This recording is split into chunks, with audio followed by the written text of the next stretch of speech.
Number 1, घर के कौन कौन से काम नहीं करने चाहिए। नंबर 2, डिलीवरी से पहले हमें क्या क्या खाना चाहिए। नंबर 3, लेबर पेन आ गया है या आने वाला है, कैसे पता चलेगा। नंबर 4, हमें कौन कौन सी एक्टिविटी एक्स्ट्रा करनी चाहिए और डॉक्टर के पास कब कब जाना चाहिए। तो आइए अपनी वीडियो को हम शुरू करते हैं।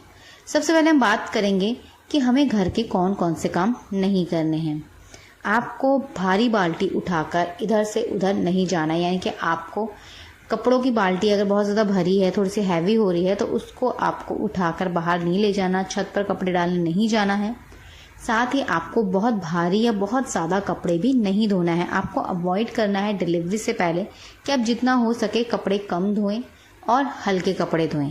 और आपको कपड़ों से भरी बाल्टी उठाने की बजाय कम कपड़े बाल्टी में डालकर बाहर डालने चाहिए।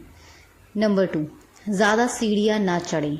नवा महीना पास आ गया है, साथ ही डिलीवरी का समय पास आ रहा है, 15 से 25 दिन बचे हैं। तो कोशिश कीजिए कि आप सीढ़ियों पर ज़्यादा अकेले उतरना और चढ़ना ना करें, खास तौर पर अकेले। जी हाँ, अकेले अगर आप चढ़ते हैं उतरते हैं और हो सकता है नवा महीना चल रहा है या कोई चीज़ हो जाए या कोई आपको लेबर पेन के सिम्टम्स आ जाएं, तो इसीलिए सीढ़ियों पे चढ़ते वक्त आपके साथ कोई ना कोई ज़रूर होना चाहिए। नंबर 3, आपको आटा गूंदना भी अवॉइड करना चाहिए। बहुत ज़्यादा आटा गूंदना या आटा गूंदते हुए जो प्रेशर होता है उसकी वजह से आपके शिशु गर्भनाल को फंसा सकता है, साथ ही आपके पेट में दर्द हो सकता है या कोई और कॉम्प्लिकेशंस पैदा हो सकते हैं। तो बहुत ज़्यादा आटा गूंदना आप अवॉइड कीजिए। कोशिश कीजिए कि हल्के हाथों से आटा लगाइए, ज़्यादा आटा गूंदते वक्त जोर ना लगाएं। नंबर 4, किसी भी चीज़ के नीचे झुककर सफाई करना भी आपको अवॉइड करना चाहिए। किसी बेड के नीचे सफाई करना या किसी रैक के नीचे सफाई करना या किसी चीज़ के ऊपर चढ़कर सफाई करना, ये सारी ही चीज़ें आपको अवॉइड करना चाहिए। झुकते हैं जब आप, तो इससे आपके बेबी पर बहुत ज़्यादा प्रेशर पड़ता है, जिससे आपको और बेबी को नुकसान हो सकता है। तो आपको इस चीज़ को अवॉइड करना है। साथ ही आपको किसी चीज़ के ऊपर चढ़कर पंखे की सफाई या किसी और चीज़ की सफाई करना भी अवॉइड करना चाहिए। लास्ट के समय आप जितना ज़्यादा सावधानी बरतते हैं उतना ही आपके लिए और आपके शिशु के लिए सुरक्षित होता है। इसी के साथ आप घर के कौन कौन से काम कर सकते हैं। आप घर पर बैठकर झाड़ू लगा सकते हैं, मगर आपको झाड़ू भी बहुत ज़्यादा नहीं लगाना, थोड़ा ही लगाना है, जिसको आपको बैठ के लगाना है, ताकि जब आप बैठ कर झाड़ू लगाते हैं तो इसको डक वॉक कहते हैं, जो आपकी डिलीवरी के समय आपकी हेल्प भी करती है। तो आपको बैठ कर झाड़ू लगाना है, पर ये नहीं कि आप 10 मिनट हो गए 15 मिनट हो गए आप झाड़ू ही लगाने में, तो बहुत अधिक झाड़ू भी नहीं लगाना। पोछा आपको वाइपर से मारना चाहिए।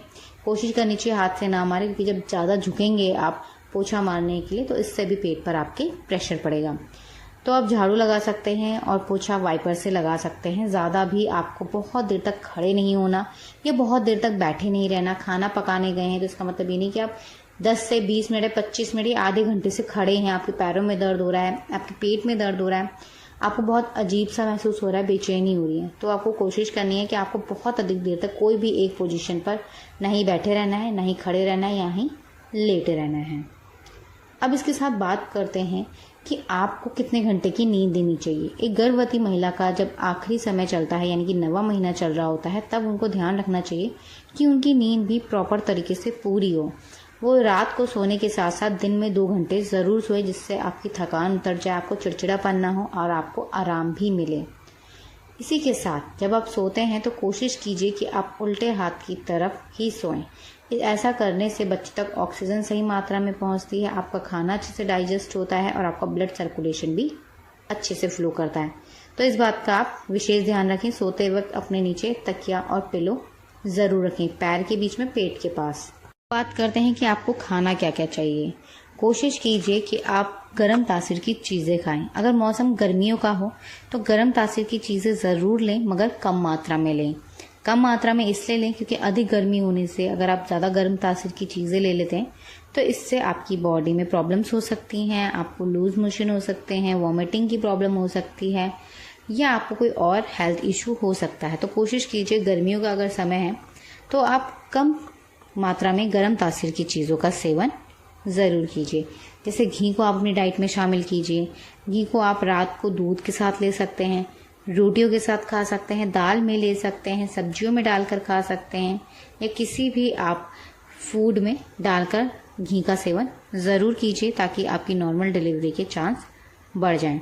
इसी के साथ पानी की पर्याप्त मात्रा आपकी बॉडी में ज़रूर होनी चाहिए, खास तौर पे गर्मियों के समय में। गर्मियों के शरीर में हमारे शरीर में पानी की बहुत अधिक कमी होती है। अगर गर्भ अवस्था के दौरान आपके शरीर में पानी की कमी हो जाए तो ये कमी बच्चे के चारों ओर एमनियोटिक फ्लूइड जो होता है उसमें भी कमी ला सकती है। जब उसमें कमी होगी तो आपकी नॉर्मल डिलीवरी पर इसका इफेक्ट पड़ेगा, बच्चे की ग्रोथ पर, बच्चे की मूवमेंट पे इसका इफेक्ट पड़ेगा। तो कोशिश कीजिए, अगर समय गर्मियों का है या सर्दियों का भी है, तो आपको अपने शरीर को हाइड्रेट रखना है, पानी की कमी बिल्कुल नहीं होने देनी है। मौसमी फल आप ले सकते हैं, जूस आप ले सकते हैं, आप छाछ ले सकते हैं, दही का सेवन आप कर सकते हैं, कोकोनट वाटर का आप सेवन कर सकते हैं। गर्मियों का समय तो नींबू पानी लीजिए, गन्ने का जूस लीजिए, बेल का जूस लीजिए, ये सारी चीज़ें आप ले सकते हैं। इसी के साथ अगर मौसम गर्मियों का नहीं सर्दियों का है तो गुनगुना पानी अपनी डाइट में ज़रूर शामिल कीजिए। गर्मी के समय में आप सुबह उठकर मॉर्निंग में खाली पेट 1 गिलास गुनगुना पानी ज़रूर लीजिए। गुनगुने पानी का सेवन करने से हमारी जो मसल्स होती हैं वो फ्लेक्सिबल होती हैं, जिसकी मदद से हमारी नॉर्मल डिलीवरी के चांस बढ़ते हैं और डिलीवरी में हमें कम दर्द होता है। तो गुनगुना पानी अगर सर्दियों का मौसम है तो आप कंटिन्यू ले सकते हैं। अगर गर्मियों का मौसम है तो मॉर्निंग में उठकर खाली पेट गुनगुना पानी 1 गिलास ज़रूर लें। कोशिश करें रात को सोते वक्त गुनगुने पानी से अगर आप नहाते हैं तो इससे भी आपकी नॉर्मल डिलीवरी के चांस बढ़ते हैं। तो रात को सोते हुए गुनगुने पानी से आप नहा भी सकते हैं। इसी के साथ आपको ध्यान रखना चाहिए कि आपके शरीर में खून की कमी ना हो, आपका जो हीमोग्लोबिन लेवल है वो कम ना हो। इसके लिए आप चुकंदर अपनी डाइट में शामिल कीजिए, खजूर को अपनी डाइट में शामिल कीजिए, आप अनार को अपनी डाइट में शामिल कीजिए, दालें लीजिए, कुछ ऐसी चीज़ें जिनमें आयरन की अच्छी मात्रा हो उनको अपनी डाइट में शामिल कीजिए। हरे पत्तेदार सब्जियां, हरे रंग की सब्जियां, इन सभी को अपनी डाइट में ज़रूर शामिल करें। अगर आपके शरीर में हीमोग्लोबिन लेवल कम होता है तो डिलीवरी के समय आपको और शिशु को बहुत सारी तकलीफों का सामना करना पड़ सकता है। अब बात करते हैं कि डॉक्टर के पास आपको कब जाना चाहिए।